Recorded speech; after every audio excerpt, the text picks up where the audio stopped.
고린도후서 13장입니다. 고린도후서 마지막 장에 이르렀습니다. 12장까지 우리가 여러 가지 사도 바울이 고린도 교회에 주신 말씀들을 그래도 자세하게 살펴보았습니다. 핵심적인 고린도 후서의 말씀을 정리해 전해드린다면 사도가 하는 일이 무엇인가? 사도는 그리스도와 교회의 중매쟁이다. 가장 핵심적인 테마를 꼽는다면 그렇게 정리해서 말씀드릴 수 있습니다. 사도가 성도와 다른 것, 그리스도의 분신들인데 그 분신들이 하는 일이 중매쟁이라는 겁니다. 하나님의 뜻과 목적을 알면 그 사도의 직분이 얼마나 중요한 것인가를 알 수 있습니다. 하나님의 뜻은 창세전에 기뻐하시면서 세우셨습니다.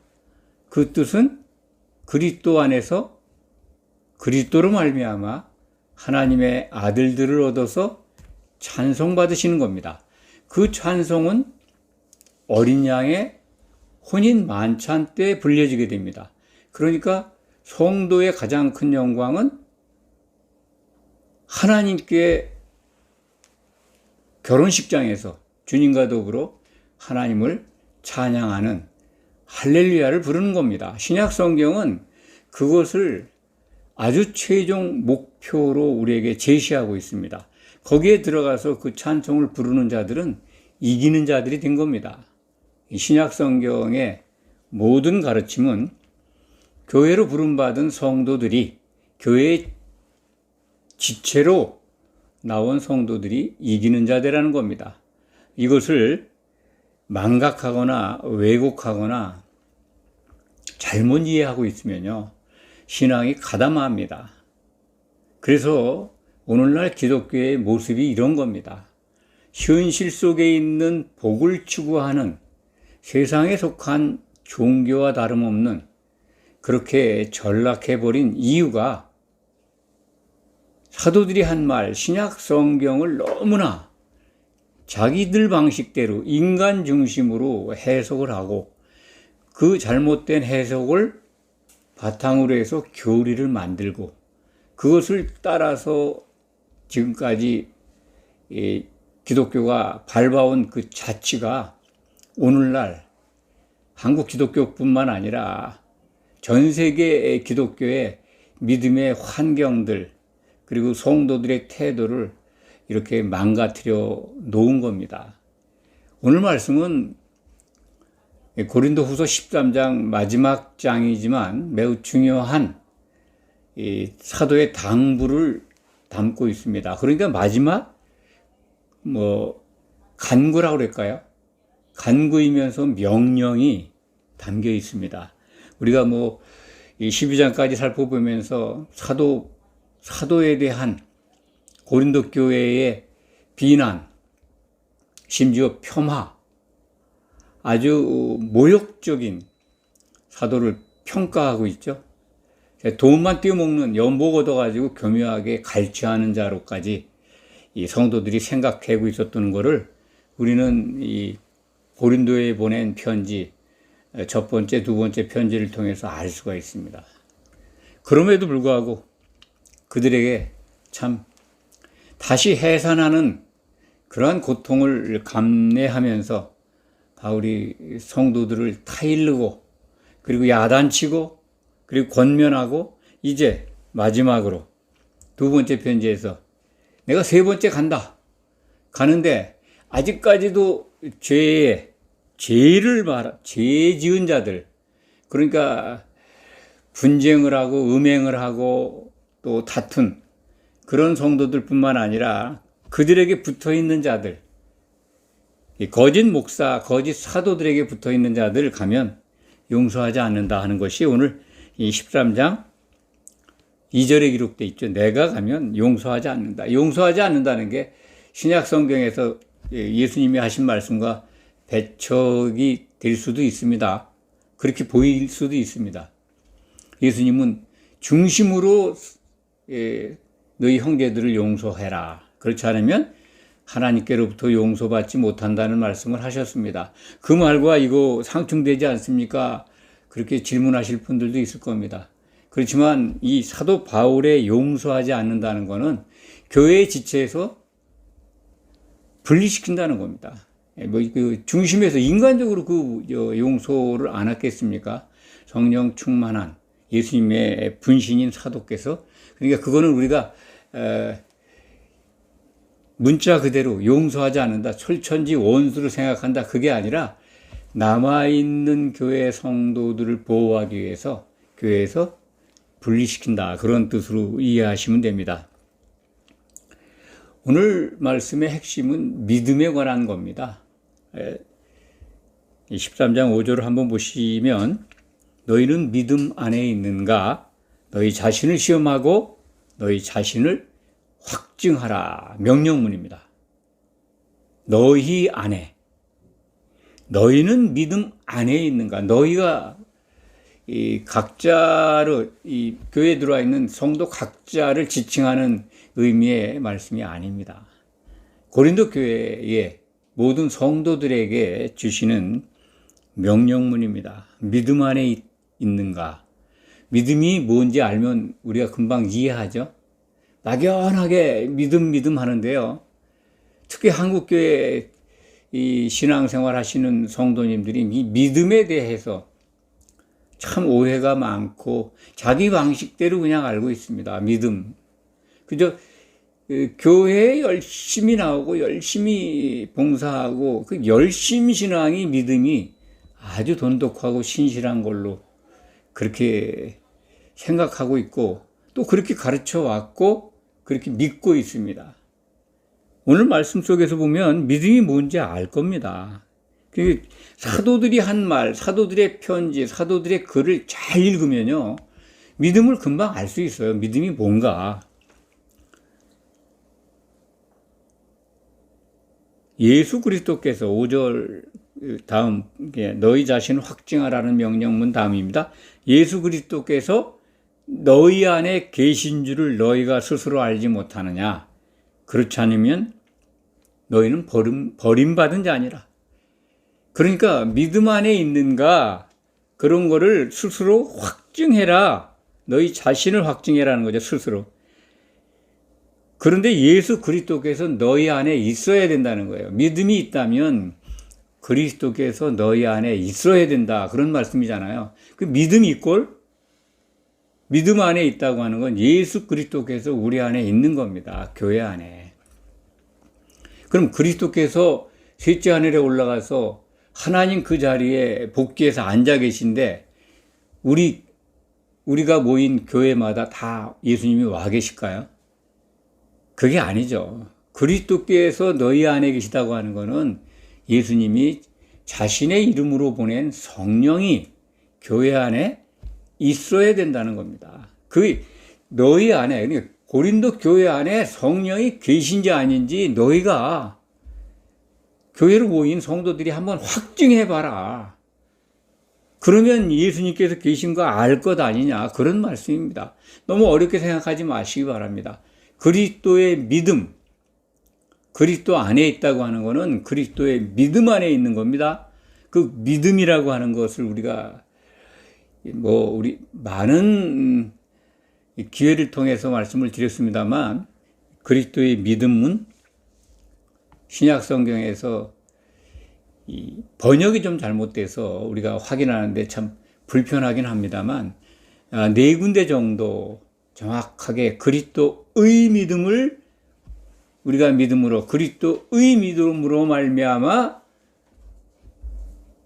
구원을 얻는다라고 하는 그런 신약 성경 사도들의 증언이 있습니다. 그리스도의 믿음으로 말미암아 우리가 믿음을 갖는 겁니다. 우리가 하나님을 아버지라 부르게 된 겁니다. 우리가 각자가 어떤 이 가르침으로 우리 스스로 만든 믿음이 아니에요. 그리스도의 믿음, 그것은 히브리서 12장 2절에 기록되어 있습니다.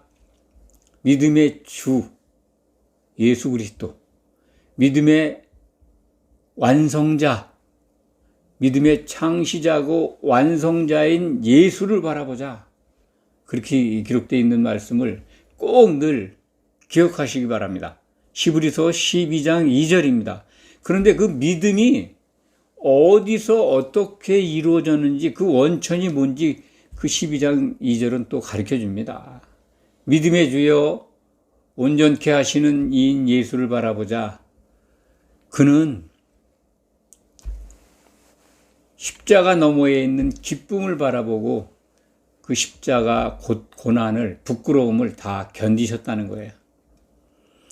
십자가의 고난과 그 고통과 부끄러운 수치를 다 이긴 건 십자가 너머, 그 너머에 있는 예수님이 발견한 기쁨, 그것 때문에 예수님은 십자가에서 자신의 믿음을 이루셨다는 겁니다. 십자가 상에서 이루신 거예요. 거기서 하나님의 뜻, 하나님의 목적을 발견하고, 그것은 모두의 말씀을 드렸습니다. 하나님의 최종 목적은 그리스도와 교회의 결혼입니다. 그게 가장 큰 비밀입니다. 그리고 그것을 사도 바울은 계시를 통해서 알았습니다. 그래서 고린도 전후서에 깔려 있는 사도 바울의 논지의 핵심은요, 복음은 그리스도의 계시로 받은 것이고 그 계시의 내용은 그리스도와 교회의 결혼이라는 것을 포함하고 있습니다. 물론 그 뜻은 에베소서 5장 31절 32절에서 우리가 만나게 됩니다만, 하나님이 세우신 뜻은 그리스도와 교회의 결혼이고 그게 가장 큰 비밀인데, 그 결혼을 바라본 예수님이 십자가 너머에 있는 그 어린 양의 혼인잔치, 신부를 맞이하는 기쁨, 아버지의 뜻이 이루어지는 성취, 그 기쁨을 보고 부끄러운 걸 참으셨습니다. 십자가에서. 그게 바로 그리스도의 믿음입니다. 아버지의 뜻이 성취되는 것에 대한 기쁨, 그것으로 이루어진 그리스도의 믿음. 그럼 우리가 그리스도의 믿음 안에 있다 하면은요, 어떻게 생각합니까? 성도들이 뭐를 믿음으로 기준 삼아야 합니까? 열심히 교회 신앙생활하는 것도 중요합니다. 성별된 삶을 사는 것도 중요합니다. 그렇죠? 참 성도들을 위해서 기도하고 교회를 위해서 기도하고 봉사하고 교회에 필요한 것에 대해서 참 연보를 하고 하는 것 매우 중요한, 성도라면 반드시 해야 될 일들이지만 그것이 그리스도의 믿음의 전부가 아니라는 겁니다. 그리스도의 믿음을 갖고 있다면 그런 것들은 정말 자랑하지 않고 내세우지 않고 소리 소문 없이 정말 조용하게 참 아름다운 모습으로 신앙 공동체에서 자기의 역할을, 자기가 담당한 부분을 참 정말 티 안 내고 잘 감당할 겁니다. 그런데 믿음 하면서 참 기도 길게 해야지 믿음 있는 것으로 오해하는 분들도 있고, 또 그렇게 가르치는 분들도 있지 않습니까? 길게 기도하고 또 방언 기도해야 돼요. 또 참 안수 기도도 받아야 돼요. 또 여러 가지 참 뭐라 그럴까요? 전도 활동, 심지어는 뭐 해외에서까지 선교해야 돼요.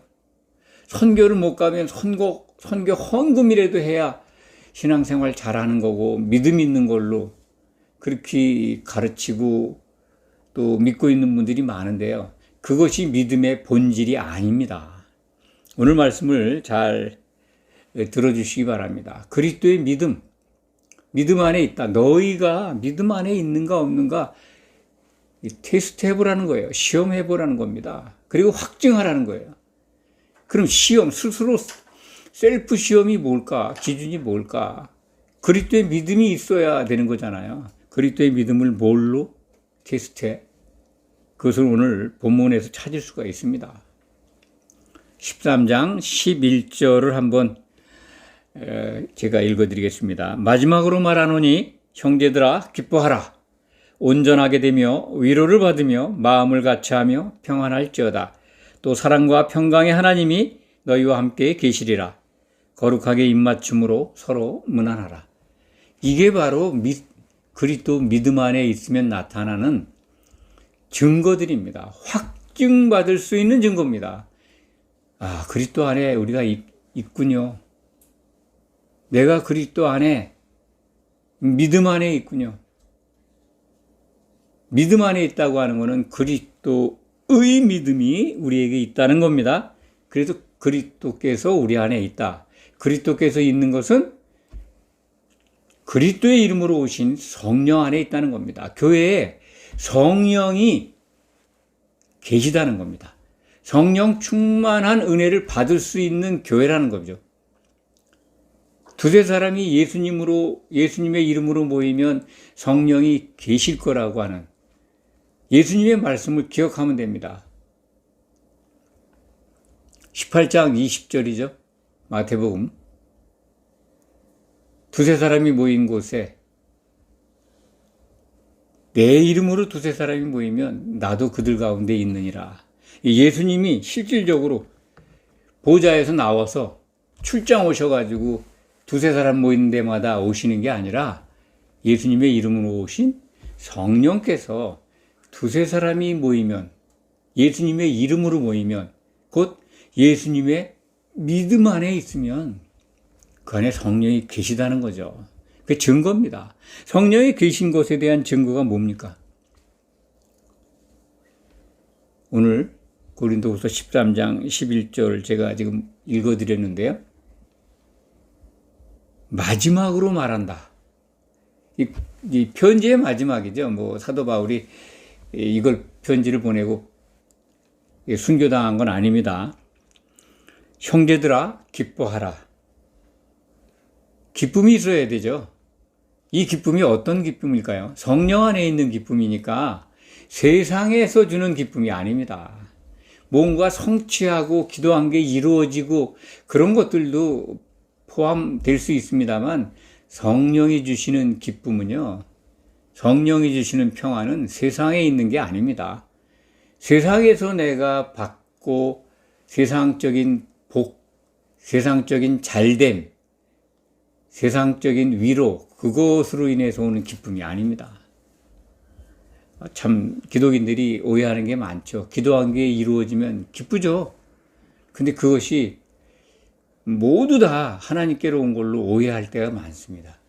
하나님께로부터 오는 것일 수도 있지만 그리스도 안에 있는, 참 믿음 안에 있지 않는 상태에서 기독인이 뭔가를 성취했다. 잘 분별하셔야 합니다. 누가 준 것인가. 나중에 시간이 지나면 그것을 누가 주고서 미혹하는가 하는 걸 알게 됩니다. 계속 13장 11절의 말씀을 설명드리겠습니다. 온전하게 된다. 온전하게 된다. 성령 안에 있으면 뭐가 온전해질까요? 이 온전이라는 단어가요, 실질적으로 우리가 생각하는 건 좀 다릅니다. 헬라어 원문은 이 떨어진 그물을 깁는다는 뜻이랍니다. 그러니까 그물을 깁는다. 원래 이 한자에서는 그물망자인데 망을 이제 말씀이라고 이해를 합니다. 그러니까 말씀이 변질되거나 잘못 이렇게 이해된 부분을 갖다가 바로 잡는다는 거죠. 믿음 안에 있으면 그렇습니다. 성령께서 진리를 가르쳐 주시기 때문에요, 이것을 수령할 수 있습니다. 이 성령 충만한 교회에서는 올바로 사도들의 말을 이해시키고 가르치는 자들이 있습니다. 그래야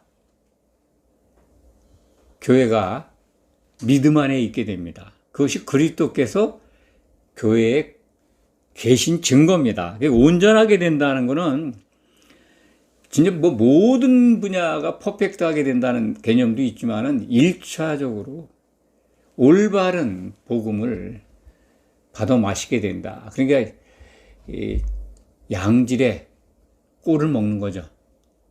독초 섞인 꼴을 먹는 게 아니라 그렇게 이해하시면 되고요. 위로는 세상에 있는 위로가 아니죠. 성령이 주신 위로는 세상이 주는 것이 아닙니다. 세상적인 성취와 또 영광이 이 성령 안에 있다는 증거가 아니라는 것을 꼭 분별하시기 바랍니다. 마음을 같이 한다, 평안하다 같은 말이죠. 마음 같이 하는 게 하나 되는 거잖아요. 갈라진 마음이 없는 겁니다. 분쟁하는 마음이 없어요. 고린도 교회는 마음이 성도들마다 갈갈이 찢어져 있죠. 서로 분쟁하고 있죠. 나는 게바에게서, 나는 바울에게서, 나는 아볼로에게서. 이게 바로 뭡니까? 나눠져 있는 거죠. 그 뒤에는 마귀가 이간하는 자가 활동하고 있다는 겁니다. 이간하는 자가 들어와서 교회에서 활동하는데 성령이 거기 머물러 계시겠습니까? 그래서 이런 명령을 주시는 겁니다. 회복해라. 믿음 안에 있는가? 너희가 믿음 안에 있는가? 너희 안에 그리스도께서 계신가를 스스로 시험하고 확증해 보라는 겁니다. 얼마나 이 엄격한 엄한 꾸중이고 권면이고 명령인지 우리가 이것을 참 2000년 전에 교회에 주신 말씀입니다만 이것을 받는 우리는 우리가 지금 처한 섬기는 교회의 상황과 나의 믿음 상황과 주변에 있는 성도들의 믿음의 상태를 이렇게 잘 뭐라 그럴까요? 점검해 가면서 분별해 가면서 적용해야 합니다. 과연 내가 섬기고 있는 교회, 나와 그리스도의 이름을 같이 부르는 성도들, 그리고 나 자신이 그리스도 믿음 안에 있는가 점검하라는 게 테스트하라는 거예요. 다른 뜻이 아닙니다. 5절 말씀이 시험해라, 테스트해라는 거예요. 그리고 확증해봐라. 확증의 증거가 뭐냐? 11절 지금 드리는 겁니다. 평안해라. 평안이라고 하는 건 나눠지지 않았다는 겁니다. 하나 되어 있다는 겁니다. 그것은 성령이 하나 되게 하시는 것을 심소 지키라는 말씀을 기억하시면 됩니다. 그 성령 안에 있으면요, 하나 되고 있어요. 놀랍습니다, 그거는. 내 안에 내 스스로 가질 수 없었던 성도를 사랑하는 마음, 나보다 더 사랑하는, 나 자신보다도 그를 더 사랑하고, 그리고 위로하고, 같이 하는 마음이 생겨요. 그게 없으면 성령 충만한 상태가 아니다. 거기까지 가야 되는구나 하는 것을 생각하면서 자기 자신을 돌이키고 바로 잡으시기 바랍니다. 이게 온전하게 된다라고 하는 거는 스스로 할 수도 있겠지만은 그래서 내가 잘못 알고 있는 신약 성경의 말씀, 성경의 말씀을 잘 가르치는 자고 이 시대의 목사님들에게서 잘 배워야 합니다. 그렇기 때문에 그렇게 온전하게 하는 교훈을 갖고 사도들의 말을 틀림없이 가르치는 그런 강단이 있는 교회에 성도 생활하는 것이 참으로 무엇보다 중요하다는 말씀을 또 강조해 드립니다. 사랑과 평강의 하나님이 너희와 함께 계시리라. 그리스도 안에 있으면 당연히 하나님께서 함께 하시는 거죠. 성령이 계시니까요. 성령으로 우리를 하나 되게 하시는 그런 가운데 바로 그 하나님, 성령 하나님이 우리와 함께 계시리라는 거예요. 이것이 우리가 믿음이 있는가 없는가를 테스트하는 기준입니다. 믿음을 또 마무리 강조해 드리고 싶습니다. 믿음은 헬라어 원문으로는 설득당하는 겁니다. 설득당했다는 거예요. 예수님이 그러면 어떻게 설득당했느냐? 창세전에 아버지께서 세우신 그 뜻, 그것이 이루어져야 되는, 그래서 예수님이 사람이 되셔야 되고 피를 흘려야 된다라고 하는 아버지의 뜻, 그거에 설득당했다. 그렇게 우리 인간적인 생각 속에서는 그렇게 해석할 수밖에 없습니다. 삼위일체 하나님께서 같이 일을 하셨는데 성자께서 인간이 되셔야 돼요. 피를 흘리셔야 합니다. 그리스도로 말미암아 아들들을 얻으시는 하나님의 계획이 이루어지려면. 그래서 인자가 되신 거예요. 십자가를 지셨어요. 그것이 십자가에서 이루신 설득당한 믿음입니다. 그러면 우리에게 말씀을 전해주는 사도들은 예수님께 설득당한 거죠. 예수님께 설득당한 거예요. 그래서 예수 그리스도의 종이 돼 있습니다. 분신이 돼 있어요. 그리고 그들이 기록한 신약 성경을 가지고 우리는 성도들은 사도들에게 설득당하는 겁니다. 설득당해야 돼요. 다른 독초 말씀으로는 설득당하지가 않습니다. 잘못된 복음에 빠져가지고 그리스도의 믿음이 아닌 가짜 믿음에 빠져가지고 신앙생활 잘하는 걸로 한마디로 말해서 헛수고하게 됩니다. 결국이 뭡니까? 그런 믿음의 결국 설득당하지 않은, 사도들의 말에 설득당하지 않은 복음을 받은 성도들의 신앙생활의 결국은요, 예수님이 재림하실 때 심판대에서 도무지 모른다고 하실 거예요. 모르죠. 사도들의 말을 가지고, 신약 성경을 가지고 심판하실 겁니다. 그래서 예수님이 사도들의 말을 듣고 나를 향하여 믿는 자들을 위해서 기도하신 거예요. 하나 되게 해달라고. 하나 되는 조건이 성령이 교회 안에 충만하게 있어야 합니다. 성령을 준비한 성도들만 예수님이 알아보시는 거예요. 그게 아니면 못 알아보시죠. 사도들의 말을 잘못 이해하거나 잘 안 듣거나 폄하하고 내팽개쳤다면 예수님이 모르신다. 그 모르신다라고 하는 분들 염소로 분리된다고 그러죠. 이 성경은 여러 가지로 그리스도의 심판대에서 탈락하는 사람들, 탈락하는 신자들을 설명해 주고 있는데 염소로 얘기하고 또 예복을 입지 않은 자로 또 설명을 하고 또 게으르고 악한 종으로 말씀하고 있고 또 열처녀에 비해서는 참 미련한 처녀로 이렇게 설명되어 있습니다. 계시록에 가면은 구원받는 이기는 자 되는 혼인 만찬에 들어가는 성도들은 곡식으로 표현하고 그렇지 않은 자들, 염소와 미련한 처녀와 게으르고 악한 종 이런 자들은 포도송이로 설명됩니다.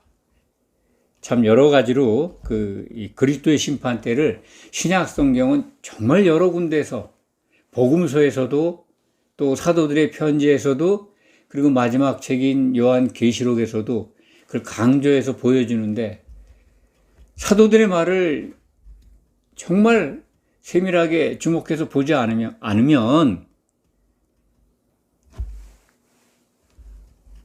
구원받지 못합니다. 진짜 구원이요.